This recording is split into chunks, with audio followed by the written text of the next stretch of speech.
النظام الجزائري يقبل الجلوس في المفاوضات كطرف نزاع، ويقبل التفاوض حول الحل السياسي في اطار السياده المغربيه.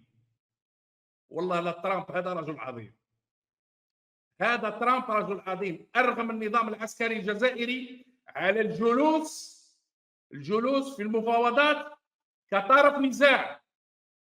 راكم شفتوا التغريده، ما قال محادثات بين المغرب والبوليساريو، قال محادثات بين المغرب، بوليساريو، موريتانيا، الجزائر، هذو أربعة هما طرف النزاع. ولو أن النزاع الحقيقي بين الجزائر والمغرب.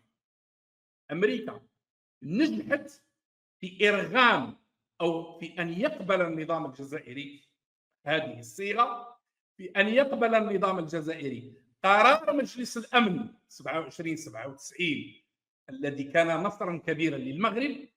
يقبل الطرف الجزائري بأن يتفاوض حول الإطار الذي تم تحديده من قبل مجلس الأمن، وهو الحل السياسي في إطار السيادة المغربية. هذا التطور الهام يمكن اعتباره بالنسبة للجانب المغربي نصر دبلوماسي كبير تاريخي لا يقل وزنا عن نصر 31 أكتوبر 2025. الأمر الثاني، نصر ونجاح كبير لإدارة الرئيس الأمريكي دونالد ترامب في دفع الجزائر إلى الجلوس إلى طاولة المفاوضات باعتبارها طرف في هذا النزاع. طبعا كثير من الحديث خرج حول ماذا وقع أمس واليوم. أنا كاين مصادر، يعني ولو أن نقول لكم بكل صراحة أن ما كتب عبر وسائل التواصل الاجتماعي والمقالات والصحف حاجة، يعني خلينا من الناس اللي يختاروا القصص من دماغهم، لكن اللي المصادر الموثوقة لم تفرد إلا القليل حولها. هناك تكتم فعلي، هناك تكتم شديد حول ما جرى في هذه الجولة الأولى. لكن أنا غادي نقول لكم بعض ما وصلتني من معلومات من مصادر طبعا لها مصداقيه من اسبانيا بخصوص ما وقع. طبعا كما قلت لكم الولايات المتحده الامريكيه نجحت في ارغام النظام الجزائري الى قبوله كانه طرف نهائي. نهضرك الان عطاف وتبون وشنقريحه ما يقدوش ينتقدوا القرار تاع مجلس الامن، هم باركوا قرار مجلس الامن، هم باركوا قرار مجلس الامن 2797. اذا ما وقع هو ان بعد قبول الجزائر بجلوسها في طاوله المفاوضات تم اغلاق الباب امام اي مقترحات. قبل ما يبدو قالوا لهم باللي احنا الاطار مثل ما راكم شفتوا في الكلام نتاع الخارجيه الامريكيه، الاطار الوحيد هو الحل السياسي في اطار السياده المغربيه طبقا لقرار مجلس الامن. كانوا جايبين بالك يقولوا مقترحات، كانوا باغيين يقدموا وقفهم من البدايه، قالوا لهم هذا هو التفاوض، هذا ما سيتم التفاوض حوله. طبعا هناك معلومه اخرى انه لوحظت بعض الخلافات في مواقف الجزائر والبوليساريو حول بعض النقاط. الاطراف لكن الاطراف اللي شاركت في هذه المحادثات برعايه الولايات المتحده الامريكيه وبرعايه الامم المتحده، لان ستيفان دي ميستورا كان حاضر في هذا الاجتماع، تم الاتفاق، وهذا اللي ما قالتوش طبعا الخارجيه الامريكيه، هذه التسريبات، تم الاتفاق على انشاء لجنه تقنيه دائمه، كوميتي تكنيك بيرمانونت تتكون من خبراء قانونيين من المغرب والجزائر وموريتانيا، من المغرب والجزائر وموريتانيا، اشراف مشترك من الولايات المتحده الامريكيه والامم المتحده. المهام نتاع هذه اللجنه التقنيه الدائمه ستكون مهمتها دراسه الكيفيات المتعلقه بتطبيق الحكم الذاتي في الصحراء، خصوصا في المجالات المتعلقه بالجبايه، ليزامبو، القضاء، ولا سيكوريتي لوكال، يعني الامن المحلي. من نتائج هذه المحادثات ايضا اطلاق ما سمي او ما سوف يتم الاعلان عنه بخارطه طريق مدريد 2026 التي حددت شهر مايو المقبل كموعد لجوله اخرى من المفاوضات، ممكن ستكون في واشنطن بهدف توقيع اتفاق اطار سياسي، يعني بعد رمضان ان شاء الله وبعد شهر ابريل اين سيجتمع مجلس الامن، ممكن جدا ما يجتمعش باش يخلوا حتى يشوفوا واش غادي يوقع في المفاوضات.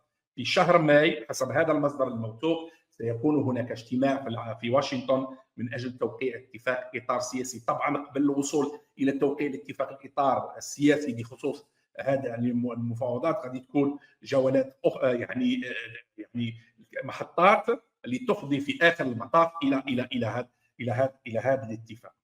وحسب هذا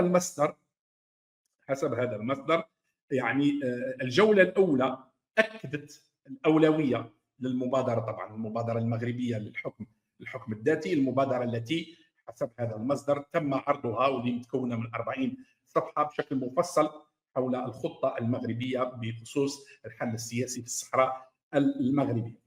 يقول المصدر بان الضغط الامريكي في الاجتماع تكرر عده مرات خلال ال4 ساعات.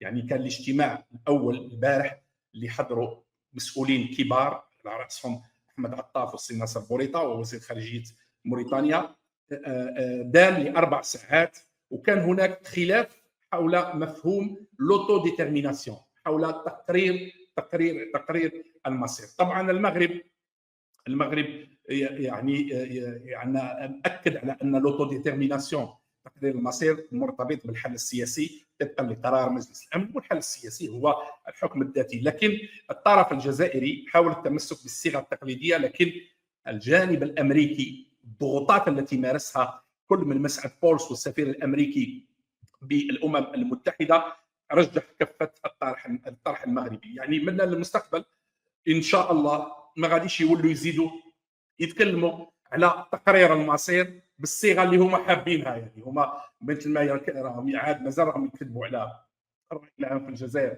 وعلى في المخيمات، عاد يكذبوا عليهم، ولكن هذا الكذب غادي يتوقف. اذا خطه حكم ذاتي حسب المصدر موسعه واللي قدمها السي ناصر بوريطه وزير الخارجيه المغربي خلال الاجتماع كما قلت لكم في نحو 40 صفحه، يعني تتضمن التصور المفصل للبنيه المؤسساتيه والجبايات والقضاء والامن المحلي ما حول النقاش طبعا في المفاوضات حسب هذا المصدر الى بحث تقني يعني حول اليات التنفيذ بدل النقاش السياسي. يعني الامور المتعلقه بالامور السياديه نتاع المغرب ما كانش عليها نقاش في المفاوضات. يعني هذه جبهه البوليساريو والنظام العسكري الجزائري ما اعطاهمش المغرب فرصه انهم يتناقشوا في هذا النقاط. ما تمت مناقشته متعلق بالجانب التقني فقط. هذا المصدر تكلم على ان يعني الوفد الجزائري اعطى الموافقه نتاعو على خارطه الطريق، لكن طبعا هو يبحث على، وهذا هو المشكل نتاع النظام الجزائري، كيفاش يشرح للراي العام وكيفاش يخرج من هذا الوضع او هذا المأزق اللي راه فيه، يعني باش يحفظ طبعا الصوره نتاعو امام الراي العام. و يعني وزير الخارجيه الجزائري احمد عطاف دائما حسب هذا المصدر الموثوق طلب من الجانب الامريكي ان تكون هناك مهله لتهيئه الظروف الداخليه. والله كل الكلام اللي كنت نقوله منذ اشهر واللي كنت دائما كنت نقول بانهم هم يبحثون على كيفيه شرح ما يعني هذا التغير، كيفاش يخرجوا رواحهم من هذا الورطه اللي راهم فيها، واللي احنا دائما كنا نقول لهم يا ناس كاين 100 طريقه باش تخرج الجزائر من هذه الورطه، على راسها الانفتاح السياسي والاعلامي. خلوا الجزائريين يتناقشوا فيما يخص هذه المساله بكل حريه، ويكون هناك انفتاح ويكون هناك الراي والراي الاخر، وما تقدسوش هذه القضيه وتخلوها زعما شو القران ما تقدش تبدل فيه ابدا. كنا نقولوها لكم هذه السنوات، اليوم وقفتوا بصح جاتكم بالزرواطه. منين جاتكم الزرواطه؟ من عند اللي اقوى منكم. راكم دروك تحوسوا كيفاش تهيئوا الراي العام وكيفاش تقولوا له، كيفاش زعما تقولوا لهم الحقيقه. طبعا المصدر هذا الموثوق قال بان الوفد الامريكي اللي قاد او سير هذه الجلسه الاولى بمقر السفاره الامريكيه بالعاصمه الاسبانيه واشنطن اقترح تنظيم صوره جماعيه تضم وزيري خارجيه كل من المغرب والجزائر مع المسؤولين الامريكيين والمبعوث الاممي للملف هذا لارسال رساله باش يبعث واحد الرساله نتاع يعطي واحد الانيسبوار باللي هذه الجوله الاولى كانت ناجحه. لكن الوفد الجزائري اللي قاده احمد عطاف طبعا رفض الظهور في صوره مشتركه مع الوفد المغربي، تجنبا طبعا حسب هذا المصدر على انه يمكن قراءته على انه تطبيع سياسي بين الجزائر والمغرب قبل التوصل الى حل نهائي.